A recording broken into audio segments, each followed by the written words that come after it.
మోడీ మాట్లాడుతున్నారు, లైవ్ లో చూద్దాం. भारत के आधुनिक शहरों की उनकी कल्पना, अगर मैं उसके विषय में कुछ कहने जाऊंगा तो कई घंटे निकल जाएंगे.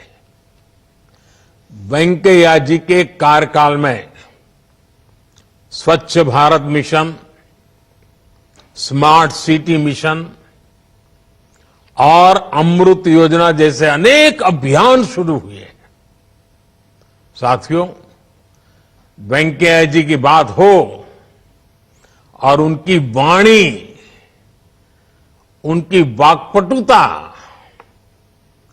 उनकी विटीनेस, अगर उसकी हम चर्चा न करें तो शायद हमारी बात अधूरी रह जाएगी. वेंकैया जी की अलर्टनेस, उनकी स्पॉन्टेनिटी, उनकी क्विक काउंटर बीट, उनके वन लाइनर्स, मैं समझता हूं उसका कोई मुकाबला नहीं है. मुझे याद है जब वाजपेयी जी की गठबंधन सरकार थी तो वेंकैया जी का ऐलान था, एक हाथ में बीजेपी का झंडा और दूसरे हाथ में एनडीए का एजेंडा. और 2014 में सरकार बनने के बाद कुछ दिनों बाद ही उन्होंने कहा, मेकिंग ऑफ डेवलप इंडिया, यानी एमओडीआई, मोदी. मैं तो खुद हैरान रह गया कि वेंकैया जी इतना कैसे सोच लेते हैं.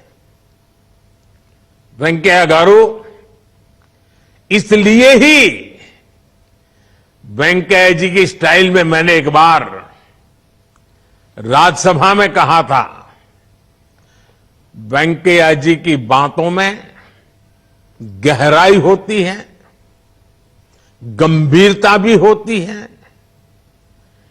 इनकी वाणी में विजन भी होता है और वीट भी होता है, वार्मथ भी होता है और विजडम भी होता है. साथियों, अपनी इसी खास स्टाइल के साथ आप जितने समय राज्यसभा के सभापति रहे, आपने सदन को पॉजिटिविटी से भरपूर रखा. आपके कार्यकाल में सदन ने कितने ही ऐतिहासिक फैसले लिए. पूरे देश ने देखा था, जम्मू कश्मीर से 370 हटाने का बिल लोकसभा की जगह पहले राज्यसभा में पेश हुआ था. और आप जानते हैं, उस समय राज्यसभा में हमारे पास बहुमत नहीं था, लेकिन 370 हटाने का बिल राज्यसभा में आन बान शान के साथ बहुमत से पारित हुआ था. इसमें कई साथियों, पार्टी और सांसदों की भूमिका तो थी ही, लेकिन ऐसे संवेदनशील मौके पर सदन को सुचारू रूप से चलाने के लिए वेंकैया जी जैसा अनुभवी नेतृत्व भी उतना ही जरूरी था. आपने इस देश की, इस लोकतंत्र की ऐसी अनगिनत सेवाएं की है. वेंकैया गारू, मैं ईश्वर से कामना करता हूं आप ऐसे ही स्वस्थ और सक्रिय रहते हुए दीर्घ काल तक हम सबका मार्गदर्शन करते रहे। और आपने देखा होगा, बहुत कम लोग जानते होंगे, वेंकैया जी बहुत ही इमोशनल व्यक्ति है। जब हम गुजरात में काम करते थे, वेंकैया जी जब आते थे, अगर कुछ ऐसी घटनाएं घटती थी तो वो सबसे ज्यादा पीड़ित नजर आते थे। वे निर्णायक रहते हैं।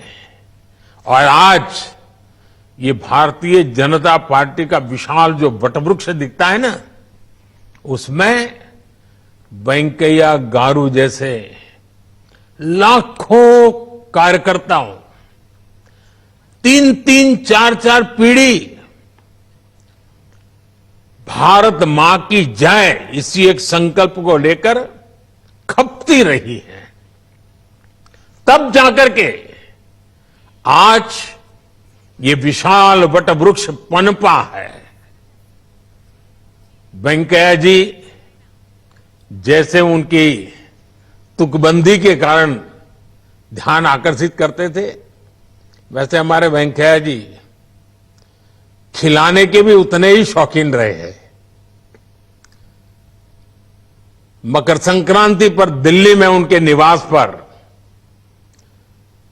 पूरे दिल्ली का हुज हू और एक प्रकार से पूरा तेलुगु फेस्टिवल, कभी कभी पूरा साउथ इंडियन फेस्टिवल, शायद अगर किसी साल न हो पाए तो हर कोई याद करता है, अरे वेंकैया जी कहीं बाहर तो नहीं है। इतना हरे के मन में मकर संक्रांति का उत्सव बहुत ही, यानी वेंकैया जी की जो सहज जीवन की प्रक्रियाएं हैं उससे भी हम लोग भली भांति परिचित है। मैं तो देखता हूं आज भी कोई भी अच्छी खबर उनके कान पे आ जाए, कोई भी अच्छी घटना उनके नजर आ जाए, शायद ही कभी वो फोन करना भूलते हो। और वो इतने भाव विभोर होकर खुशी व्यक्त करते हैं, हम जैसे लोगों को उससे एक बड़ी प्रेरणा मिलती है, उत्साह मिलता है, उमंग मिलता है। और इसलिए वेंकैया जी का जीवन आने वाली पीढ़ियों के लिए और सार्वजनिक जीवन में काम करना जो चाहते हैं ऐसे नौजवानों के लिए बहुत ही प्रेरक है, उत्तम मार्गदर्शन देने वाला है। और ये जो तीनों किताबें हैं, उन तीनों किताबें अपने आप में, किताब को देखते ही उनकी जर्नी का हमें पता चलता है। हम भी उसकी यात्रा में जुड़ जाते हैं। एक के बाद एक घटना प्रवाह से हम अपने आप को अनुबंध कर लेते हैं।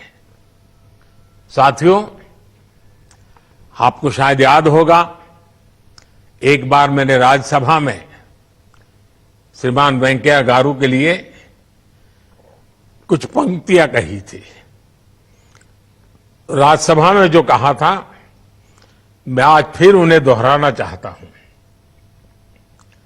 अमल करो ऐसा अमन में, अमल करो ऐसा अमन में, जहां से गुजरे तुम्हारी नजरें, जहां से गुजरे तुम्हारी नजरें, उधर से तुम्हें सलाम आए। आपका व्यक्तित्व ऐसा ही है। एक बार फिर आपको 75 वर्ष की यात्रा, और मैं तो याद है हमारे एक मित्र हैं, कभी उनको मैंने एक बार फोन करके पूछा, भाई कितने साल हो गए, कितने, क्योंकि उनका भी 75वां जन्मदिन था। तो मैंने उनको ऐसे ही फोन किया, तो उस साथी ने मुझे ये नहीं बताया उनके 75 साल हुए हैं। उन्होंने मुझे जवाब दिया, मैंने कहा भाई क्या कितने साल हो गए? नहीं, बोले अभी 25 बाकी है। देखने का ये नजरिया है। तो मैं भी आज 75 वर्ष के आपके यात्रा जिस पड़ाव पर पहुंची है, और जब आप शताब्दी मनाएंगे तब देश 2047 में विकसित भारत आजादी की शताब्दी मनाता होगा। आपको जन्मदिन की बहुत बहुत शुभकामनाएं, बहुत बहुत बधाई। आपके परिवारजनों को भी आपकी सफलता में उनका जो योगदान रहा है, कंधे से कंधा मिलाकर के और कहीं छा जाने की कोशिश नहीं, एक मुख सेवक की तरह सबने काम किया है। मैं आपके परिवार के सब लोगों को बहुत बहुत बधाई देता हूं, बहुत बहुत शुभकामनाएं देता हूं। आपका बहुत बहुत धन्यवाद।